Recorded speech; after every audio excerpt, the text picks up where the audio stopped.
ஏமா இமெயில பொருள வாங்க உனக்கு கட்ட பண்ணிக்கலாமா? அது வாங்கி 3 மாசத்துல. அண்ணா கத்தாதீங்கண்ணா. திடீர்னு நான் வேலை செஞ்சுட்டு இருந்த கடையை இழுத்து மூடிட்டாங்கண்ணா. அதனால தானே இஎம்ஐ கட்ட முடியல. நான் என் தலையை அடமான வச்சாச்சு கட்டிடுறேண்ணா ப்ளீஸ்ண்ணா. இன்னும் 2 நாள் தான் உங்களுக்கு டைம். பணம் தரல பொருள வந்து எடுத்து போய்டுவோம். டேய் உன் நம்பரை கொடுத்துட்டு வா. இன்னும் அடுத்து 10 கேஸ் இருக்கு. இந்தாம்மா இதான் என் நம்பர். நீ பணம் ரெடி பண்ணிட்டு என்ன கூப்பிடு. எதுவும் தப்பா எடுத்துக்காத. 1000 தான் இருந்தாலும் அந்த பொண்ணு அப்படி பேசுறது மனசுக்கு கஷ்டமா இருக்குடா. டேய் நம்ம என்னடா பண்றது? நம்மளுக்கு மேல இருக்கிறவன் நமக்கு ப்ரெஷர் போட்டு இஎம்ஐ பணம் வாங்கினாதான் வேலைன்னு சொல்லி மிரட்டுறான். நம்மளும் வேற வழி இல்லாம தான்டா திட்ட வேண்டியதா இருக்கு. இருந்தாலும் நீ அந்த பொண்ணு அப்படி திட்டிருக்க கூடாதுடா.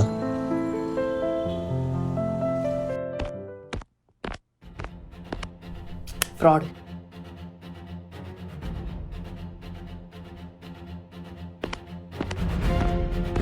அந்த பொண்ணை நீ பிடிச்சா ஒண்ணுமே. ஏய் இருமா. ஏமா வாங்கின பொருளுக்கு 2 நாள்ல இஎம்ஐ தரேன்னு சொல்லிட்டு வீட்டாண்ட பார்த்தா பூட்டி கிடக்கு. நான் ஏமாத்த பாக்குறியா? அண்ணா நான் பணம் கட்டிட்டேனேண்ணா.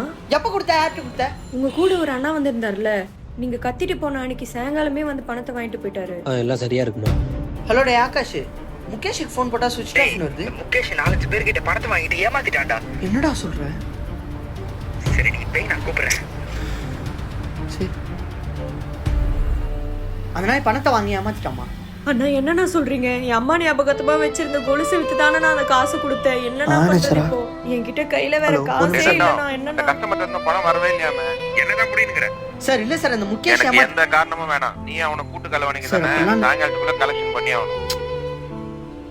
நான் என்கிட்ட வேற பணம் இல்லண்ணா. என்னால இப்ப காசை கட்ட முடியாதுண்ணா. என்ன பண்றது? நான் கட்டிக்கிறேன்.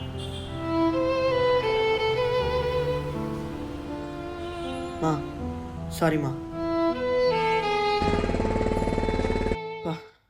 தம்பி நீ வீட்டாண்ட ஒரு பையன் வந்தா சிங்கமா திட்டிட்டு போயிட்டான்ப்பா. ஆமா சொல்ற. யார் அவன்? இஎம்ஐ ஏதோ கட்டலையாமேப்பா. நம்ம வாழ்க்கை இது. தினமும் நான் ஒரு 10 பேர் எல்லாருக்கும் திட்டு வந்தா இன்னைக்கு ஏமாவே ஒருத்த வந்து திட்டு போயிருக்கான். தோ கூட இருந்த ஒருத்தனை கஸ்டமர் பணத்தை தூக்கிட்டு ஓடிட்டான். இஎம்ஐ கட்டலான்னு வச்சிருந்த பணத்தை அந்த கஸ்டமர் கொடுத்துட்டு வர வேண்டியதாச்சு. கொஞ்சம் கூட மனசாட்சியே இல்லாம என்னால இந்த வேலையை பார்க்க முடியலமா. நீ சொல்லுமா, இந்த வேலையை நான் விட்டுவா? சொல்லுமா. விட்டுருப்பா.